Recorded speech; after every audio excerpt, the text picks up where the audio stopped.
This is a good round so far. You're playing an angle though where you would be one pieced. You actually want to play all the way back in boat right here with how your teammate's playing, because you can watch both angles and you can force the 2v1. Exactly. When you playing that angle and again holding.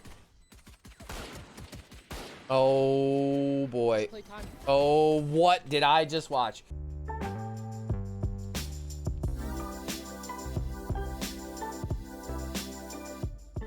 Gonna be playing Raze. It looks like we're around the gold, silver level, and we're going to talk about what is going well here, what we can improve on, and just different ways that we can play this game.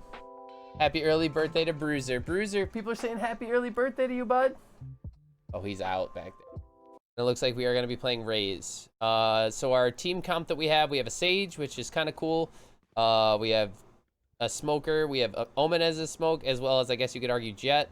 We have Flash off of Reyna and Omen. And hopefully the Jet that we have on our team is an Opera, and Reyna is also just going to be popping off. But I noticed first and foremost is we bought armor. We still have 200 points, and we only bought one of the bots. We could have bought a satchel there as well. I would be throwing a nade here. Yeah, nice. Just because we have already seen quite a few in there, we can cause a little bit more havoc in there. We got a kill with our ability as well. But like I said at the start, though, I noticed that we have 200 point credits that we didn't use. We probably should have used those for at least a satchel. My favorite setup is because I think Raze's abilities are unbelievably strong. Is we use light armor, satchel, and boombot, and that's our pistol round. Our Jet is in a spot right here that can totally win this round for us if he goes big. There's one. Can he get the second one? He gets the second one. Now it's down to a 2v1. Somebody has to tap it for a bit. Cover. Oh, this Jet. Oh, this guy doesn't know what he's doing. Oh, but he gets the defuse. Okay, the Sage. Oh, okay. Once it gets down to an XV1, if there's XV1 bomb planted, I want both of those players on the bomb, standing side by side. You sit there together. Right when the Jet goes to defuse, the Sage is finding any angle to try to peek out and find this the last player before your diffuser gets killed. That was way too close. You see, like right here, if you had double satchel, you double satchel that guy, he gets killed right at the start. But you don't have your satchels. Each satchel does like 70 plus damage because he's that close and you're guaranteed the damage. He's just gonna die there. But again, I think your buys at the start dipping, you get more value out of your buys. Every round matters so much. We should be trying, as soon as I take that much damage and you have an out, to get out as safely as possible. Get out, try to be screaming to your Sage, I need a heal. We had to use both of our satchels to get out, and instead of later in the round when we could use it for other you know, damage. You remind me of like the LeBron of this game, Chief Mufasa says. I like to just find value and perfect games like this, homie. So I appreciate it. I feel like that's a really big compliment, being called LeBron, so thank you. 4v5 retake. I think this is a very fair retake. We should go for this. I'm totally cool with it. They could be in the smoke up on heaven here, so I'd wait just an extra second and clear this. We're going through like a mad lad. They hear it. That's fine. And there's the guy up on top that I thought was possibly going to be up there. So I would have waited just a hair. I either would have spammed through the smoke and prayed, or I would have been waiting for the for those smokes to dissipate. If you wait for the smokes to dissipate as well, you have your teammate is better for the retake. Just had better positioning for the retake. But it's okay. There's an op dropped in front of it. We got the retake. I actually don't even mind your play as much because you go aggressive and then your team was there for the refrag off of you, Heaven. I think that's fine. But if you want to make the most out of your absolute life, just wait an extra second there. We saw 2 B main. Our homies got... Nothing mid. Our homies got peeked with their pants down, and this is going to be a rough time to retake this. I don't mind a full wait for your teammate, let the door close, shoot the door down, and then we get a retake here. This is a rough one, though. Before we shoot the door down, I don't mind you going and clearing mid first. Is probably a good play. You didn't clear your close mid. You could have died immediately for the lurk because there was still so many alive. We get the first one, 1v4. You actually do be saving here. It's not really worth it for you to go here. Going for the frags is huge. If you got both of those immediately, we would have been able to go for it. But Once the numbers are out of your hand, if it's like 2v5, 3v5, it's not a bad idea to just take your gun and save it for the next round and see how much value you can get out of it. So remember, this game's a big economy game. If you can save guns and cheat your economy system a little bit, in competitive, you're gonna have more gun rounds, which is the goal to winning. We're peeking mid with a classic. So what I'm noticing is you feel like it's your job to make sure nobody gets through these mid arches. Like this is your zone, and it looks like you really don't want to let people get through those mid arches. I actually think that it's totally fine to let people get through these mid arches, and you fight like right around where the smoke is. So your goal is to only take angles that are fighting off of where these smokes are. Anywhere in here where this Omen is playing is unbelievably aggressive, and you're gonna find a lot of times that you're just gonna kind of get if you get run over, like you're just giving up so much. Your body is so important to just be alive in these games, and giving up if they don't know where you're playing every time and you're playing it differently, they're gonna have to take more of their utility to clear out what they need. So we're playing CT and we're holding an angle. I think at this rank we are able to get away with holding angles a little bit more than we should be able to, which is fine. But as you go up and once you get past the diamond level, I've noticed that if you're holding an angle like this, you lose like 99% of your fights. You want to be the jiggle like you're doing right here. The jiggle that you were doing, so you like hide, and it's okay to miss like a slight timing on them sneaking to B, but the point is to make sure that your teammate can't get like, you know, pushed from B to market and then they take mid that way. That would be rough.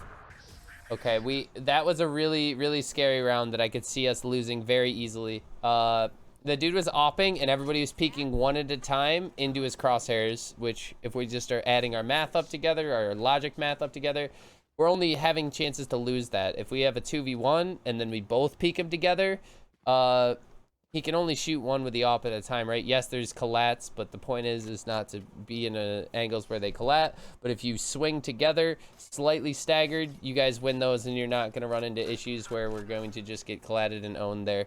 What I would do is I would actually send my child through instead of the nade. The nade is really, like, it's like a full kill ability is what I've learned. We don't need to use these. We don't have any guaranteed damage on that. Again, I think sending our child through first is the best thing we could do. We hear them and we see them. We know that there's one close. I like it. Get the one. Second one's close. Gets mowed over by air clover. I'm cool with those plays. Again, if you had thrown your child through first, you would I think you would have had more value. But you had so much damage with your abilities that round. Holy crap. So I say that, but like maybe you could hear it a little bit better than I can. It's a little bit more muffled. So I guess depending on your how you could hear with your audio there, that could have been really good to just throw your blast packs and your nades in. Because look at how much damage you had. 148 on the Omen, 150 on the Raze, and then 90 something I think on the other one. That's a lot of damage, a lot of value you had in that round. That's still pretty good, bro. We're down to a 4v4. We don't need to int mid here. I like playing it a little bit more chill. So, Ascent is the good old op map, right? Like, you're going to run into a lot of oppers like that are just hold top mid, hold tiles, up cat for the entire round. If we know that that's happening, we just have to play unbelievably disciplined and we never peek top mid. You never, if you're playing market here, you never go past this spot, so you never actually are open to top mid. And then if you would like to fall back, you can either fall back through B, or if you can somehow find a timing to sneak through to A, that's fine too. All right, so what do we... Can I get a drop? Thanks. There we go. We're spreading the economy. That's what I really like already that I'm seeing is the Omen said, let me buy you, because he knows he's going to have too much money. If you go over, you're literally wasting money that you never get back. So if you're close to 9K, do anything you can to try to buy your teammates so you can spread the wealth. Don't ever see your economy as your own. Your economy is all team-based. That's like one of the first things you should get in your mind. Play for the team and not for yourself. You'll win way more rounds. We're dead here. We're pushing mid again. Watching garden. Kind of scary, and we're walk pushing. We're not doing any fast jiggles for different angles, so this could be kind of scary. And we again walk peeking into an op, you're gonna die 9 times out of 10. unless the guy just really misses. Walk peeking. I think I've taught you dipping sauce, the good old swing peeking, like the fast swing peeking, kind of how it works. Dude.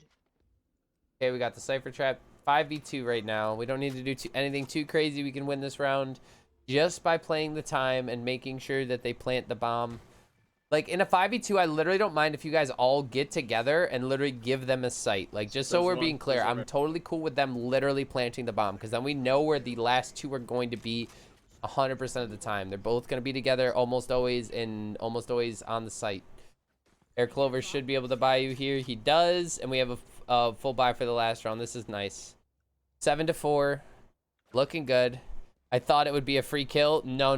Because remember, 5v2, they're ready for you guys to push anywhere. Because almost everybody, once you get that many numbers, they're everybody's pushing, trying to end the round to get on to the next one, which is how you throw the rounds, and why like a plat player in this game might be able to 1v5 as a Reyna, because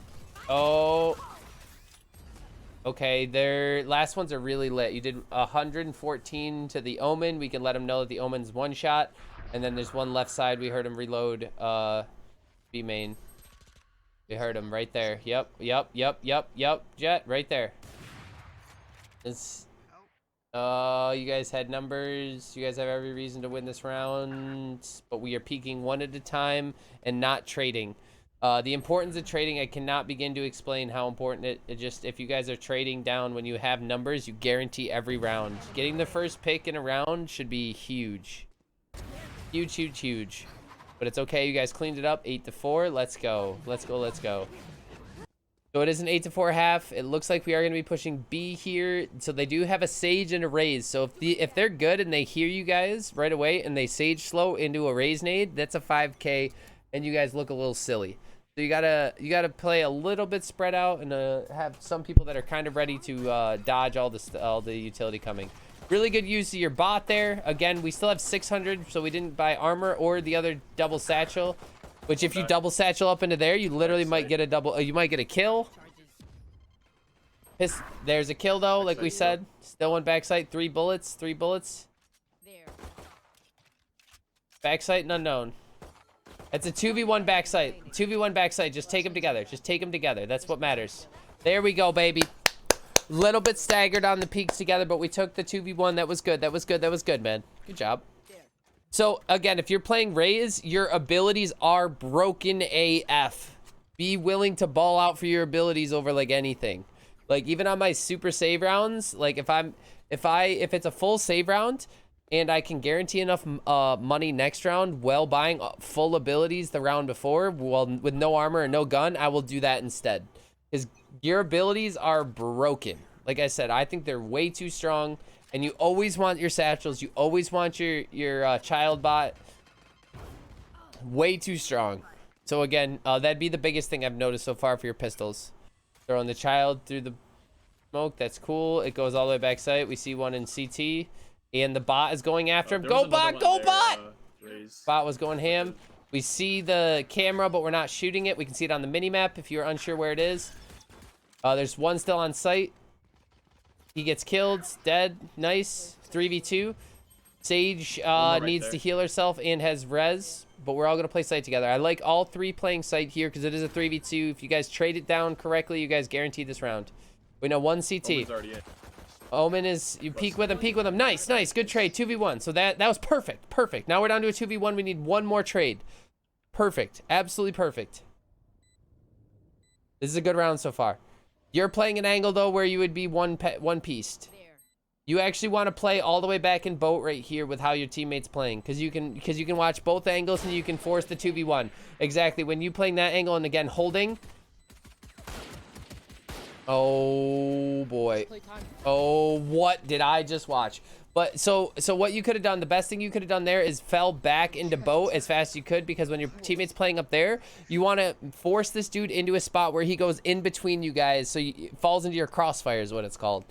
with you holding that spot, he could find the 1v1. Like, he could separate his 1v1s correctly based on how you guys were set up. So you want to force him based on your guys' angles that there's no way for him to set up the 1v1s there, which he did end up setting up the 1v1s, but didn't end up getting both you guys, which was nice. This was nice. And he did it to you. We heard that guy getting his DS. Nice. We found the angle and got the 2K. Beautiful round. Beautiful round. Beautiful, beautiful. Really, really good correction to fight that dude. You guys are like through A here. So right now you guys have a 4v2, but you guys have 4 1v1s all over the map, which you guys are winning your 1v1s, which is fine. But when you guys are up 4-2, again, you guys have numbers. Lock hip to hip, take a site together when you're attacking, win the rounds. You guys can lose rounds when you guys go take all these different angles all at once and give them the 1v1s. If they win their 1v1s clean enough, you guys have no way, like, you guys are just gonna lose the rounds. Again, we're peeking with our child out. We peeked with our child out. It's okay though, we did get the trade there, but we did peek with our child out, which literally happened to me like hundreds of times today. There it is, Air Clover almost dying there, but ends up getting the frag there, and it looks like it is down to a 4v3, down to a 3v3. Everybody's taking the 1v1s after. Again, we have the numbers. Once you get the numbers, play together. If you guys get it down to a 4v3 or a 5v3, once the enemy team hits a 3, there's usually a spot where you guys can find either there's just the 1 on the site or find the person that's playing in the 1 spot if they're not playing together. You guys have a lot of money, though. You guys have a lot of buys. You guys have 7 rounds to win it in regulation before bringing it into overtime. Let's try faking B and going A. I have no doubt in my mind that we don't win this game, though. No doubt. There's just 0 doubt. You guys are owning. We're opening up around 5v4. Again, we peeked in front with our child out. Kind of scary, but our teammate was at least there this time. Child clears underneath. Oh, good. Nice. Nice try. If you had, I thought you were immediately going to shoot your ult there, which would have killed you, but it also would have killed him. So it would have been a really good trade because you were basically dead anyways, and it was a Raze ult, so you would have saved your team if you had just like kind of suicided yourself there, but that's okay. This guy also has a res. Yeah, this guy has it. I don't know if this guy has actually used a res yet.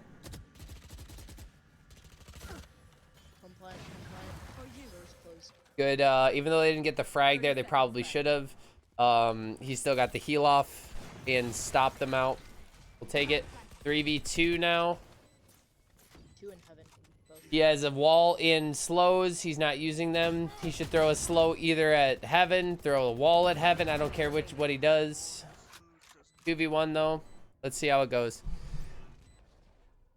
Does it make you crazy seeing how bad the aim at this rank is? No, honestly, it doesn't. Like, dude, even at my rank, people have some rough aiming. It's more of the what drives me crazy is just like everybody. Well, first and foremost, Dipping, thank you for sending in the content and letting us decipher and analyze it a little bit. Biggest thing I would notice is when you guys have numbers, peek together and play together more. Everybody was winning their 1v1s that game, so it makes the game seem easy. But when you guys, like I said, what was saying like 2 seconds ago, when you're not winning your 1v1s, how are you guys gonna come out ahead? It's peeking together, taking the 2v1s, finding the 2v1s, and winning them. Even if it's you're dying and somebody else is getting the frag right behind you, you're still like keeping numbers even, which is important sometimes.